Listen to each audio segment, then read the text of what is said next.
El día de hoy entró en vigor el aumento al salario mínimo gracias a un hecho sin precedente, pues la Comisión Nacional de los Salarios Mínimos logró el incremento por unanimidad.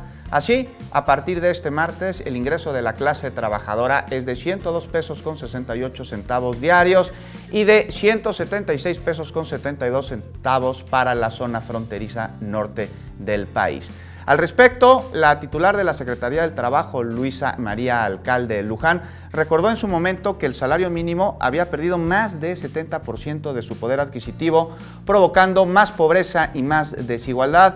Y es que con poco más de 88 pesos diarios era muy complicado abastecer la canasta básica. Como dato, mire, el litro de leche anda más o menos por los 20 pesos. Así que este aumento, recalcó la secretaria del Trabajo, es una deuda histórica con los trabajadores de menos ingresos, además de que incentiva el mercado interno y permite atajar la informalidad. Y justo